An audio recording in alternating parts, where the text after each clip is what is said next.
bem-vindo ao Sala de Notícias Debate. A gente está na Semana Global do Empreendedorismo e hoje você vai conhecer melhor o universo da economia criativa. Uma economia movida a produtos e serviços que dependem de ideias, informação e conhecimento, que traz para o nosso dia a dia soluções, facilidades, lazer, beleza e emoção. Do design de construções, apresentação de produtos, fomentos de negócios da indústria cultural, há aplicativos para celulares e outras maravilhas surgidas a partir da tecnologia da informação que já tanto fazem parte das nossas vidas atualmente. São negócios que geram uma montanha de dinheiro em países como China, Estados Unidos e Alemanha e que no Brasil estão apenas começando a ganhar fôlego de gente grande e fortalecendo a cultura do empreendedorismo. Vamos discutir hoje as políticas públicas necessárias para alavancar esse desenvolvimento e o perfil dos empreendedores da economia criativa. Fique com a gente, o Sala de Notícias Debate está começando. Imagine almoçar em um restaurante na hora de pagar a conta, nada de fila ou espera. Com um celular com acesso à internet, basta se cadastrar no site que interliga os usuários ao estabelecimento comercial e ao banco, entrar no sistema, verificar a conta, escolher a forma de pagamento e pronto, conta paga. Inicialmente focamos em bares, boates e restaurantes, mas pretendemos em breve estar disponibilizando em cinemas, shopping centers e vários outros setores do comércio. Típico exemplo de um negócio da economia criativa, onde informação, conhecimento e capacidade intelectual são o principal para o desenvolvimento de produtos e serviços que gerem renda. Grande parte dessas atividades vem dos setores de cultura, moda, design, música, artesanato, além do setor de tecnologia e inovação, o desenvolvimento de softwares, jogos eletrônicos e aplicativos para celulares, como o negócio dos rapazes do Recife. O relatório 2010 de Economia Criativa da Conferência das Nações Unidas sobre Comércio e Desenvolvimento, a UNCTAD, divulgado recentemente, revelou que a maior parte do que essa indústria produz no Brasil é consumida no próprio país. Mas o potencial de expansão é grande. A exportação de bens e serviços ligados à economia criativa brasileira triplicou entre 2002 e 2008. Apesar do crescimento, o Brasil ainda está fora da lista dos 20 países mais importantes do segmento, liderada por China, Estados Unidos e Alemanha. Um mercado que movimenta anualmente mais de 3 trilhões de dólares, responsável por 10% da economia global. A terceira maior indústria mundial, atrás apenas do petróleo e de armamentos. E enquanto a indústria tradicional teve desaquecimento a partir de 2008, a criativa andou no caminho inverso. No Brasil, as atenções se voltam para o fomento dos negócios da economia criativa com foco nas políticas públicas de incentivo. O maior exemplo da importância do assunto foi a criação este ano da Secretaria da Economia Criativa, ligada ao Ministério da Cultura. Pois é, políticas públicas são fundamentais para incentivar os novos negócios da economia criativa. E esse é um dos aspectos que a gente vai discutir hoje no programa. Para falar sobre o assunto, a gente convidou Eliana Marinho, gerente de Economia Criativa do Sebrae RJ, José Alberto Aranha, diretor do Instituto Gênesis, a incubadora de negócios da PUC do Rio de Janeiro, e a empresária Karen César, designer, fundadora da Red Bandana Multi-Experiências de Marca, uma empresa de comunicação da indústria criativa. Bom, como você pode ver, está claro ainda aqui fora, né? Esse programa ele não está sendo transmitido ao vivo hoje, às 9 da noite, terça-feira, como sempre a gente faz. Ele foi gravado no fim do dia de segunda, então hoje, excepcionalmente, você não vai poder entrar em contato com a gente durante o programa, como sempre você faz. As participações do público que eu vou trazer para essa discussão hoje foram enviadas para a gente nos últimos dias pelas redes sociais. Bom, gente, super obrigada por vocês estarem aqui desde já para a gente falar um pouco sobre esse tema da economia criativa. E eu queria chamar a atenção para um aspecto que a gente viu agora na reportagem, né? Essa é uma indústria que tem sobrevivido aí aos impactos das crises mundiais de 2008, crise financeira para cá, né, de 2008 para cá. Enquanto a economia, o comércio, né, tradicional, dos produtos da indústria tradicional vem decaindo, decrescendo, a economia criativa já teve aí um aumento de 14% nos seus negócios, né?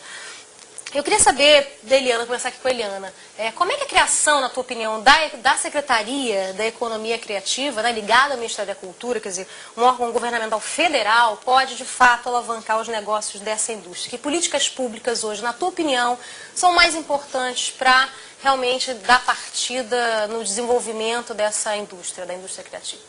Bom, eu acho que a criação da Secretaria ela é fundamental, né? Quando o governo brasileiro percebe que há necessidade de institucionalizar essa temática e cria um órgão específico para isso, é uma sinalização bastante positiva desse segmento. A secretaria ela está se formando, recentemente lançou um plano estratégico elaborado com a participação de diversas pessoas, de diversas instituições, e foi um plano bastante rico, né, buscando já contemplar toda essa expectativa das organizações e dos agentes, dos empreendedores que atuam nesse segmento. Visa, acho que abrir canais para a regulamentação desse assunto, que é importante, trará também um excelente diálogo com os órgãos de pesquisa e com os órgãos de definição das estatísticas brasileiras. Sim, porque não existem informações ainda, exato, né, que possam servir de comparação. Vão começar a ser produzidas agora, é isso? Porque as informações que existem, elas são informações que elas surgem de uma maneira assim, como um certo tangenciamento, né? Identificaram-se quais os setores que lideram esse assunto, e aqui você, né, já apresentou, que vai da arquitetura ao artesanato, né, a tecnologia, a moda, enfim, tem um conjunto de atividades que integra essa economia, mas o que essa economia realmente significa e qual é o impacto dela é algo que está sendo tangenciado, né? São algumas aproximações que surgem para que essa economia possa ser medida. Então, o advento da Secretaria traz essa questão muito forte, que é um diálogo forte com o IBGE, um diálogo importante com o IPEA, né, para que estudos de impacto e para a criação de uma conta satélite, que a gente consiga entender realmente o que essa economia significa. É claro que dados assim tão positivos quanto o aumento de 14%, né, é inevitável que essa economia ela é importante. Então, esse crescimento, que na verdade faz uma duplicação do que o próprio Banco Mundial havia especulado, que essa economia cresceria em torno de 7% ao ano no mundo, né? Quer dizer, já é uma superação em larga escala disso, mostra que é uma economia que é importante, que ela tem uma fundamentação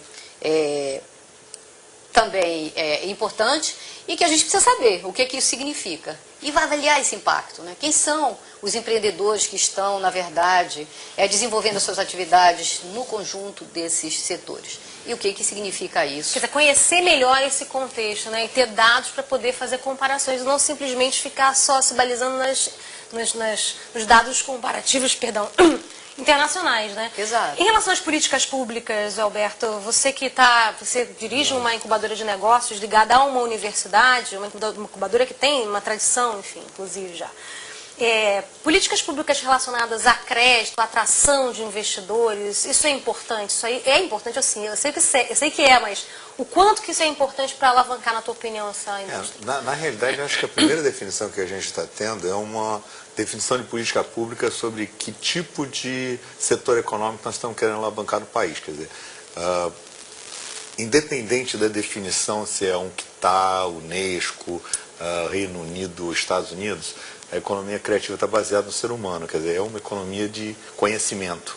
Então, quando a gente decide que a gente quer ser um país que vai valorar mais o ser humano, mais exatamente a competência e o que ele vai agregar de valor em alguma coisa. Então, em função dessa definição política de que esse é o nosso direcionamento, é para o ser humano, né, é isso que nós vamos ajudar, então essas outras políticas de crédito, elas vêm todas dentro de um contexto, quer dizer, isso faz parte de fazer com que o setor econômico se desenvolva. Né? Uhum.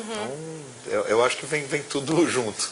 A gente está falando aí do relatão TAG, né? Teve um relatório agora recentemente, né, que trouxe para a gente esses números e mostrou que o Brasil ainda está lá atrás, né, em relação aos países que são os líderes na economia, no desenvolvimento da economia criativa no mundo, que são China, Estados Unidos e Alemanha. Mas em algum momento houve uma mudança aí de mentalidade nesses países, né, para que se desse valor, se priorizasse investimentos e políticas públicas que desenvolvessem essa indústria. Na tua opinião, Karen, o que esses países fizeram que poderia hoje ser replicado aqui no Brasil, ou poderia servir de exemplo para a gente? Assim, eu queria estar te perguntando isso porque eu sei que você tem contato com essa realidade lá fora, você faz um curso de pós-graduação, né, se não me engano? Isso, eu faço um mestrado em liderança criativa na Alemanha, em Berlim, especificamente. E o que é mais interessante em Berlim é ver que a diversidade E a busca pela liberdade foi que fomentou a criatividade naquele país há anos, ao longo da construção da sua história. Então, a cada guerra, a cada movimento que havia e que surgia dentro de Berlim, novas pessoas eram chamadas para construir a cidade novamente. E o chamariz para essas pessoas era: aqui você pode ser livre. E a liberdade gera criatividade. Então as pessoas vão para Berlim até hoje para serem livres. Não é à toa que esse curso de liderança criativa em Berlim atrai gente do mundo inteiro. Na minha turma tem pessoas da Nova Zelândia, tem pessoas aqui do Brasil, da África, da Tailândia, enfim. Uma diversidade enorme, porque a gente aprende com os melhores profissionais de criação, da indústria criativa, mas ao mesmo tempo com profissionais de Harvard, da INSEAD, que são de business. Então é trazer o mundo dos negócios para a indústria criativa. Porque a maioria dos executivos da indústria criativa tiveram um background técnico, né? A experiência técnica. Eu sou formada em design, por exemplo. E assim que eu saí da faculdade, me surgiu a oportunidade de abrir empresa. E aí você não tem, naquela história da faculdade, uma aula de empreendedorismo, uma aula de como você abrir um negócio. Você vai fazendo e aprendendo e fazendo. Na intuição. Né? Muito na intuição. Sim. E depois chega um momento que você realmente precisa aprender, porque vai crescendo o negócio, as coisas vão dando muito certo. Você tem que liderar pessoas, e liderar pessoas criativas é ainda mais delicado, porque você lida com ego, você lida com problemas até de horário, que eu acho que dentro da questão de políticas públicas, a questão da justiça trabalhista, tem que analisar direitinho qual é o perfil desse público criativo, porque, por exemplo, eu não posso exigir que os meus funcionários cheguem às 9 da manhã, porque eles não rendem. Não adianta, eles vão estar lá, mas morrendo de sono, porque para eles é importante trabalhar à noite. E eles rendem muito bem à noite. Então, essa questão de horários mais flexíveis, coisa que o Google já adotou dentro da sua empresa, porque viu a importância da criatividade dentro do seu negócio, a gente precisa ver isso no Brasil também. Então, essa experiência lá de fora, e é importante ver que isso está no mundo inteiro, dentro do contato que eu tenho com amigos líderes criativos no mundo todo, essa necessidade de fomentar também o empreendedorismo. Quer dizer, mostra talvez essa experiência de países em que isso tudo está funcionando já e está gerando muito dinheiro, né? Mostra pra gente, dá mais ou menos um caminho do que já deu certo e do que pode ainda dar certo. Vamos dar uma olhadinha, a secretária de Economia Criativa do Ministério da Cultura, Cláudia Leitão, ela gravou pra gente um depoimento, tá lá na nossa página, a página do programa no Facebook, onde ela diz que a partir da construção do Plano Nacional da Economia Criativa no ano que vem, 2012, o fomento a essa indústria vai dar um novo significado ao desenvolvimento social. Vamos ver o que ela fala pra gente. A população brasileira, os segmentos criativos, os artistas, os produtores culturais, os gestores municipais, esse grande espectro que envolve vários profissionais, nos permitem antever que nós temos um futuro brilhante. Que o Brasil, ao construir esse plano nacional para um novo desenvolvimento, ele está ressignificando o sentido de desenvolvimento, que não é mais somente de um crescimento do PIB a partir da exclusão dos pequenos, a partir de uma assimetria regional. Nós estamos falando de um novo desenvolvimento, cujo insumo é a criatividade brasileira. Uma criatividade que vai dar novo significado, portanto, ao desenvolvimento que tem que dizer respeito a todos. Pegando aí o gancho do que diz a secretária, como é que o desenvolvimento da indústria criativa como é que afeta outros setores da economia? Eu acho que isso é interessante dizer, né? Porque afeta, né? Como que afeta e como desenvolve regionalmente também o país, né, Helena? Como é que você acha? Eu acho que tem uma questão que é muito interessante. Quando a gente fala dos criativos, né, a gente está falando de todos nós, não é? Mas quando a gente fala de negócios criativos, nós estamos falando de setores, de pessoas que vão desenvolver atividades econômicas efetivas. Porque essa história é um pouco misturada, né? A gente fala, não, seremos agora uma cidade criativa, seremos um país criativo. Ora, somos, né? Mas como é que sistematiza essa criatividade para que tenha todas as condições para que gere negócio e tenha impacto na economia? Então, eu acho que a gente precisa, e aqui pegando um pouquinho ainda do gancho da Karen, a gente precisa identificar quais são as ferramentas que precisam ser utilizadas, né? Quando a gente fala de políticas públicas, tem que pensar também quais são os instrumentos para o desenvolvimento da educação, né? O que vai realmente alavancar esses negócios, qual é a infraestrutura necessária para que tudo isso aconteça. Então, todas essas questões estão em processo. né? Quando a secretária anuncia o plano que vai ser implementado e que tem uma perspectiva muito positiva em relação ao crescimento dessa economia, por trás desse plano tem toda essa necessidade de articular os diversos órgãos ministeriais e governamentais, as diversas instituições do Sistema S, como o SEBRAE, por exemplo, para que todos nós tenhamos um olhar mais cuidadoso sobre essa economia. Porque uma questão é a gente ter a economia mais tradicional, por exemplo, a economia do petróleo, do pré-sal, que se utiliza de ferramentas tecnológicas vitais, isso desde sempre. Não vai utilizar agora porque essa questão da tecnologia e da inovação são aspectos importantes da economia criativa. Não, essas ferramentas e essa inovação, ela está posta, né? Mas a gente tem que recortar, assim, do que é que realmente nós estamos falando, né? Que economia é essa e como é que esses setores eles podem ser organizados, quais são os aspectos que precisam ser priorizados para que essa economia aconteça. Por exemplo, educação, ciência e tecnologia. É preciso priorizar, o Brasil precisa priorizar, porque eu fico imaginando assim, né? O que o Brasil é forte, né? O Brasil é forte exportador, grande exportador de commodities, né? Produtos agrícolas, que a gente fica muito à mercê dos humores internacionais para o nosso produto baixar ou aumentar de preço. Agora, a gente vê que outros países como a China, por exemplo, que é um país em desenvolvimento, também como o Brasil, que tem problemas alguns sociais como o Brasil, assim, muito mais ampliados, tem muito mais gente, mas tiveram uma visão de investimento em educação, ciência e tecnologia, e estão lá na frente. Isso falta pra gente? Não, aproveitando até o depoimento da Karen, a gente vê que na Alemanha eles são fortes exatamente nessas bases. Quer dizer, obviamente a gente está falando numa indústria de criatividade, mas a gente tem que falar o que fazer com essa criatividade. Quer dizer, como é que nós vamos aplicar ela? Qual é a necessidade dessa criatividade em uma visão mais produtiva, né? E isso precisa muita educação. Quanto mais educação tiver, quanto mais exatamente essa infraestrutura existir, e com essa liberdade dada para poder se criar em cima disso, é que vai ser mais competitivo internacionalmente. Então isso é uma salada de ingredientes que são fundamentais. Total, não né? Não é só mais educação, mais escolaridade, mas que tipo de educação também a gente tem acesso, né, cara? E uma educação criativa também. Não adianta ser uma educação conservadora e que vá tirar a criatividade, né? Quer dizer, cada ano a pessoa vai ser menos criativa, e não vai adiantar. Há quem diga que dentro do universo criatividade, da economia criativa, existem 3 T's, né?